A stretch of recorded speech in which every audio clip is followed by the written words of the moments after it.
choose a name for you.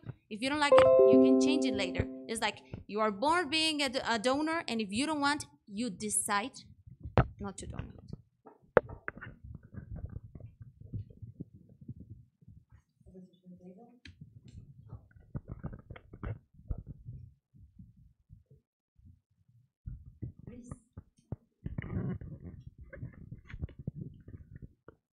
Making reference to what we said previously, there is no right over another, and the fact that you need to do some paperwork to have the right to choose whether or not you want to donate is a bit excessive, I would say.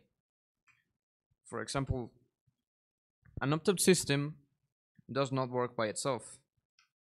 It needs another factor, as we stated previously. An example of a country where an opt-out system wasn't really effective and was implemented in the wrong way is Brazil. A strict new opt law had there been, in 1997 in Brazil there was a law, and it was an opt-out law. However, this law was too strict, and the next year it had to be repealed because people were making accusations that the government was harvesting their bodies for organs. So it would make the government see deceased donors as a source of organs, stripping them from their human dignity. So it would make them see deceased donors as just as another source of organs rather than a human person. Well, Opostable, as you just mentioned before, no one can be treated differently. And the incentives you mentioned in your example of Israel give a preference to some people. So that is violating a right, actually. And the right to decide is not being violated, as mentioned several times before, because people can still choose. And you still do paperwork to decide in the opt-in system to either to donate or not to do so. You still do paperwork. So just the difference here is that in opt-in system, less people registers to donate rather than the people that opts out on the other system.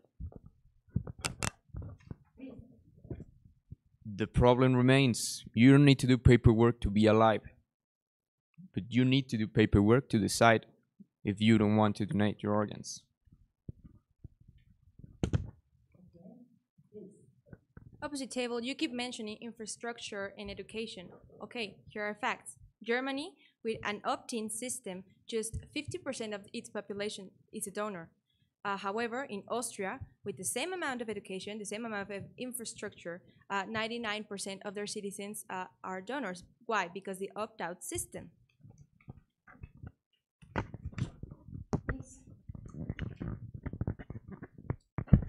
We had said this, you had proven our point, that ignorant people should be educated. And yes, that's true, we said it. Ignorant people should be educated because in the opt-out system, ignorant people will be silent, they won't know what will happen to them when they die. And as you said, as you've been saying all the debate, this is a global debate. We cannot just talk about first world countries. We need to talk also about third world countries. And there are people that are ignorant of the laws that are on them. And these people will be silent, and they will know their rights, and thus their right to decide will be affected. And you keep saying